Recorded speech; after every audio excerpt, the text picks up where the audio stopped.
Narrated Ibn Abbas, may Allah be pleased with him. The Prophet, peace be upon him, said, I was shown the hellfire, and that the majority of its dwellers were women who were disbelievers or ungrateful. It was asked, do they disbelieve in Allah, or are they ungrateful to Allah? He replied, they are ungrateful to their husbands, and are ungrateful for the favors and the good charitable deeds done to them. If you have always been good, benevolent to one of them for a period of time, and then she sees something in you not of her liking, she will say, I have never seen any good from you. Assalamu alaikum warahmatullahi wabarakatuh. Hope you're doing well. So this is a pretty intense hadith because it sparks so many conversations, and a lot of people get uncomfortable with it. But I think that it is a great reminder for us women especially, because it's about us, but also that it helps us to keep our gratitude in check.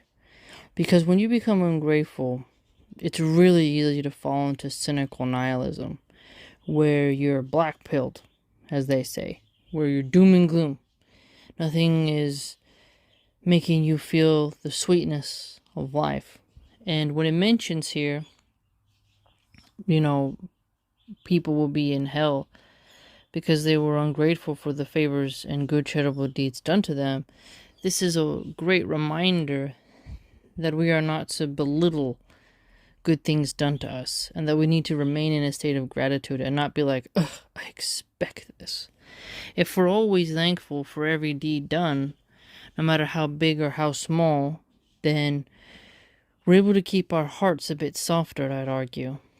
And it is quite true that when you get angry, sometimes you're just ready to cut someone off so fast, so quick, and your heart becomes hard.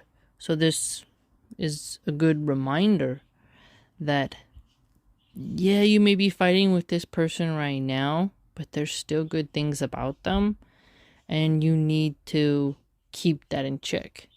Don't let the fog of anger erase the history you have with that person. And that is not an easy task, especially if you're really angry and you're just carrying it with you inside, and you're even thinking about revenge or something, and then it goes over in your head, repeats, right, like a merry-go-round, and then you're dwelling on it, thinking over it, and analyzing every detail, wondering what you could have said, what you should have said in response to whatever caused the argument. And then suddenly, if you don't check yourself, you'll start to write off everything and exaggerate even. Sometimes our minds can go so far when someone's pissed us off, or made a mistake even. Sometimes a person can make a mistake, this will make you not like them, and then you're like, ugh, you ain't this. Like, some are fast, ever fast, to just whoop, that's it for you. There's no coming back from it for many, and that's unfortunate. So when we see that there will be disbelieving women in the flames, that's, nothing out of the ordinary. But when a woman is ungrateful to their husband, then you're like, wow, that's so important. So let us think about what life was like that time period over 1,000 years ago. Whew. It's a rough life, isn't it?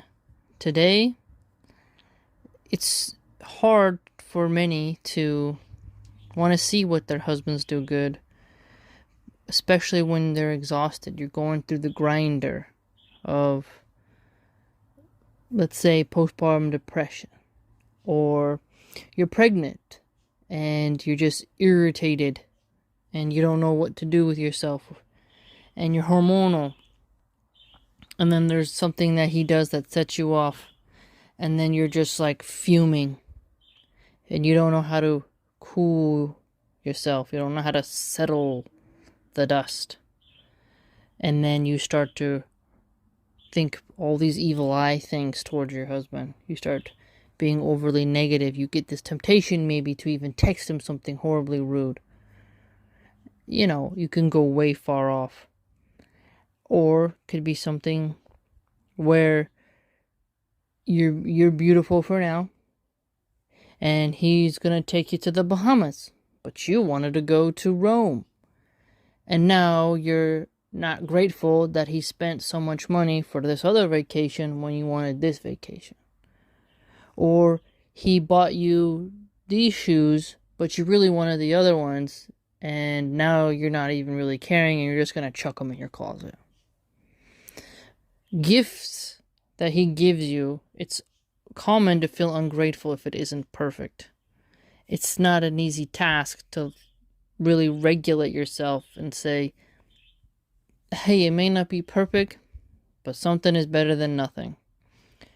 But yet at the same time, it is true that if you asked for, well, I don't know, let's say you wanted a bicycle and it was a certain model, and you made it clear multiple times that's the one you wanted, and he gets you something different that you didn't exactly like.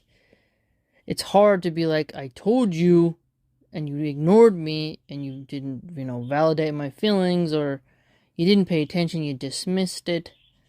But you got a bike, so you're grateful that you got an exercise object, right? You can go where you want now with your new bike. Yeah, it isn't the model, but forgive him. Hope he does better. Make dua that he does better. And still remain grateful for the gift. Instead of being like, you never pay attention to me. And you never get what I want right. I told you, and I even sent you the link. Blah, blah, blah, blah, blah. We have to be careful, even though it's so tempting. We see a lot of examples of women always talking about what they need. What a man has to do for them. But you don't see a whole lot of talk, especially from the Shira 7 gold digger types, or the rad fem types, even liberal progressive feminists as well. You don't hear them talk about what you should be grateful for concerning your husband. It really pisses a lot of women off. So this hadith that was narrated by Ibn Abbas about what the Prophet, peace be upon him, said is quite accurate, because you can see how angry it makes some women still till this day. So this almost taps into the fitra, doesn't it? Where you realize, we gotta watch out, man. And that Allah subhanahu wa ta'ala will put a woman in hell for being ungrateful. So gratitude. It's easy, especially in first world countries, to be like complacent or expectant, to where everything is so smooth you no longer want an idle bump, where everything must be perfect to the point where you become eccentric and manic, and you don't know how to run with the punches, you don't know how to roll with it. Then you become ungrateful, spiteful, vindictive, and you're just overflowing with pernicious resentment towards your husband, and it makes everything difficult. It's not an easy task to be introspective and say, I'm thankful for my husband did, but I must do this, this, and that. See, that's the key, I think, for a lot of us. It may not have been what you wanted, but is it better to have it than to not have it? You asked your husband to get, let's say, a certain type of toothpaste. You had something medical. He didn't get it right. You wanted gun sensitivity, and he brought you a different brand. And you're like, ugh, okay, I'll still use this, but it wasn't the right one. I'm grateful to have toothpaste, because there's some people in refugee camps, they ain't got no toothpaste, so gotta remain grateful that he got something. He didn't do it right. You have a conversation, you keep your cool, you make it clear. And then you figure out, okay, maybe next time I'll just send a screenshot of the toothpaste I like and then where it's sold. Or he can give you his card or something and then you order it online in bulk. You see what I'm saying? So there's always a way to make it better. And this also reminds us how we have to watch our tongue. We have to watch what we say. And that is not easy. A lot of people think it's easy and they don't even question the cruel things they've said to someone in the heat of anger. And that venom just comes forth and it stings. And so even if your husband screws up, you get a divorce, you can still be grateful for the little things. Did he pay the bills on time? Maybe he paid them late, but did he pay them? Okay, there's a lot you have to examine. Pros and cons, and then also to hold our own selves accountable. And so when someone brings up this hadith, because there's a couple different wordings, just be like, yeah, there will be some women in hell because they didn't believe in Allah and His Messenger, peace be upon him, and they were ungrateful to their husbands. Hello? They always leave that part out because it makes a lot of those ex-Muslim women in particular really upset. You know, oh, I should be grateful to my husband for what he does? And if I don't, might risk being put in hell? So they flip it. Oh, the Creator is so cruel because He'll put women in hell. And it's like, maybe you should see the other part, right? How important it is for a husband to feel appreciated. So this shows us further that there might be something really there, that where if a man feels like you appreciate him, he'll bring you the world on a platter to the best of his ability. And how he needs that affection. Know that his wife appreciates what he's doing. And maybe tell him, I love what you do. Thank you for working so hard for the family. It's not easy because we're kind of taught to be cold vampires, especially in modern society. I mean, the countless women on TikTok, you see their reels where they're just encouraging you to be cold, distant, give as little as possible, don't attach.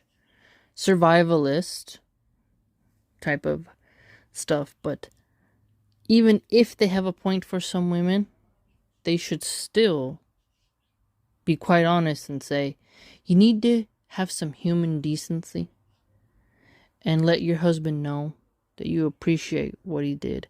And also, if someone's done you a good charitable deed, don't look down on it. Someone gave you a ride when they didn't have to. Someone paid your bus fare. Someone paid for your hotel that you needed and you were struggling. Maybe somebody, you checked into your hotel, they give you a better room than the one you paid for on the house. Or you're in the hospital and a nurse went above and beyond for you. Whatever it is, remain in a state of gratitude. Don't belittle it. Don't belittle it. Very helpful. Let me know what you think. Please like, comment, subscribe, share. Join the blog.